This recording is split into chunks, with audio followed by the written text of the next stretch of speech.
अस्सलाम वालेकुम जी, welcome back to. और आज हम बनाएंगे ज़बरदस्त आलू गोश्त, क्योंकि सर्दियों में आलू गोश्त बनाने की एक डिफरेंट रेसिपी होती है, वो मैं आपसे शेयर करूंगी। आपने ज़रूर देखनी है और यहाँ डिफरेंट टेक्निक से ज़रूर बनाइएगा ये आलू गोश्त। तो जल्दी से रेसिपी शुरू करते हैं। बिस्मिल्लाहिर्रहमानिर्रहीम। यहाँ पे मैंने ब्लेंडर वाला जग ले लिया और उसमें एक दरमियाने साइज़ का प्याज दिया है, वो मैंने इसके अंदर डाल दिया है। 1 इंच का टुकड़ा अदरक का मैं डाल रही हूँ। 5 से 6 जवे अब मैं लहसुन के ये इसके अंदर डाल रही हूँ, और साथ ही मैं अब डालूंगी 2 रेड चिली। ये आपको पंसार से आराम से मिल जाएगा, किसी सुपर स्टोर से मिल जाएगा। और अब हम डालेंगे इंग्रेडिएंट्स हस्बे ज़रूरत नमक, और यहाँ पे हल्दी का ज़्यादा इस्तेमाल करूँगी, इसलिए 1/4 चाय का चम्मच मैंने हल्दी का इस्तेमाल किया। 1 चाय का चम्मच ही मैंने रेड चिली पाउडर यानी कि सुर्ख मिर्च का इस्तेमाल मैं कर रही हूँ। और साथ ही अब हम डालेंगे पानी। पानी का जो मैं इस्तेमाल करेंगे वो हाफ गिलास है, ताकि हम अच्छा सा ज़बरदस्त सा पेस्ट बना लेते हैं। तो जल्दी से हम पेस्ट बना लेते हैं। और यहाँ पे मैंने ले लिया है गोश्त जो हाफ केजी है, और इसमें अब हम डालेंगे अपना जो हमने ज़बरदस्त सा पेस्ट तैयार किया था मिक्सचर, वो हम इसके अंदर डाल देंगे।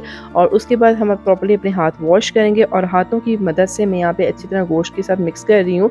अच्छा, गोश्त आप मिक्स भी ले सकते हैं, बोनलेस भी ले सकते हैं, जो आपको पसंद हो वो भी आप ले सकते हैं। तो मैंने मिक्स गोश्त लिया है, उसको अच्छी तरह अपने हाथों की मदद से इसके अंदर गोश्त को जो है मिक्स कर रही हूँ। इसके साथ ही मैं 1 चाय का चम्मच कुकिंग ऑयल डाल रही हूँ। कुकिंग ऑयल डालने से ये होगा कि गोश्त जो सॉफ्ट रहेगा, और जो मिक्सचर जो पेस्ट हमने डाला है वो उसकी अच्छी तरह जज्ब हो जाएगा गोश्त में। अभी मैरिनेट होने के लिए इसलिए हम लोग साइड पर रखेंगे आधे घंटे के लिए। उसके बाद हम इसको कुक करेंगे। यहाँ पे मैंने 3 आलूओं को जो है वो थोड़े से दरमियाने साइज़ में काट लिया था।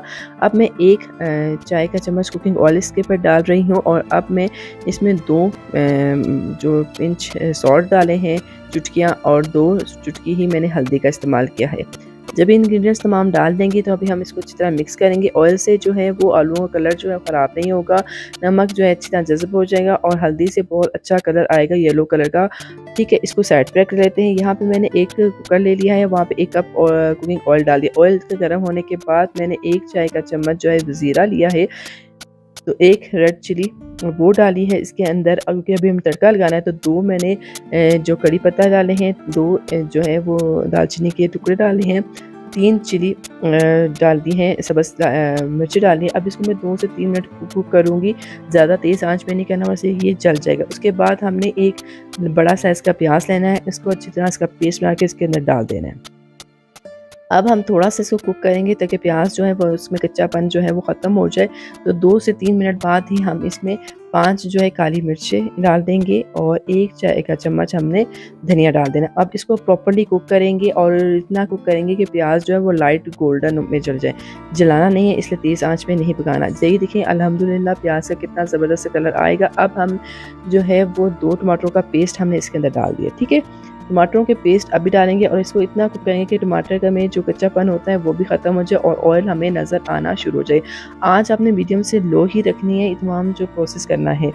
अब देखिएगा कितना ज़बरदस्त माशा से कितना ज़बरदस्त कलर आया है। अगर आप इस टेक्निक से बनाएंगे, जिस टेक्निक से मैं आपको बता रही हूँ, तो आप यकीन करें आपकी रेसिपी बहुत ज़बरदस्त बनेगी। अब हमने जो गोश्त में मज़ेदार पेस्ट बना के गोश्त डाला था, और गोश्त को हमने थोड़ी देर के लिए मैरिनेट होने के लिए छोड़ दिया था। अब इसके साथ तमाम मिक्सचर के साथ, यानी कि तमाम जो हमने बनाया था कुकर में मिक्सचर, उसके साथ इसकी अच्छी तरह भुनाई करेंगे। जितना अच्छी भुनाई करेंगे उतना ही ज़बरदस्त आपका आलू गोश्त रेडी होगा।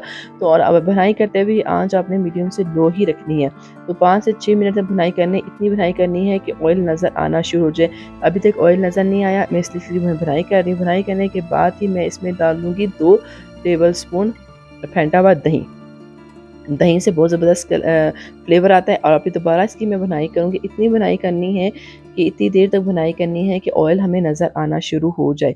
ये देखें आपके सामने है। और अभी हमने क्या करना है, भुनाई करने के बाद हमने इसमें 3 गिलास पानी डाल के कुकर को बंद कर देना है। ठीक है, अब यहाँ पे एक बात नोट कर लेनी है कि जब हम कुकर को बंद करेंगे, सीटी चलने के बाद हम 15 से 20 मिनट तक सिर्फ पकाएंगे, और उसके बाद हम कुकर को खोल लेंगे। ठीक है, 15 से 20 मिनट में मैंने पकाया, सीटी की बिल्कुल आवाज़ ख़त्म हो गई थी, स्टीम निकल गई। तो मैंने खोला तो माशाल्लाह अल्हम्दुलिल्लाह कितना ज़बरदस्त कलर आ रहा है।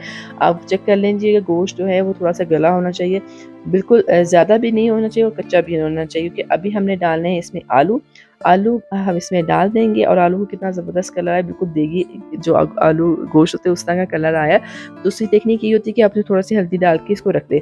अब हम दोबारा जो है कुकर को बंद कर लेंगे और इस पर सीटी लगा देंगे और 5 मिनट बाद दोबारा सीटी हटाएंगे तो आपके जो आलू गोश्त की जो रेसिपी वो इस तरह से नज़र आएगी। और आप देख सकते हो आलू भी गल चुके हैं और गोश्त भी मैं आपको दिखाती हूँ, देखिए कितने आराम से आलू जो है वो टूट गए हैं। तो इसका मतलब है हमारी रेसिपी अल्हम्दुलिल्लाह रेडी हो चुकी है।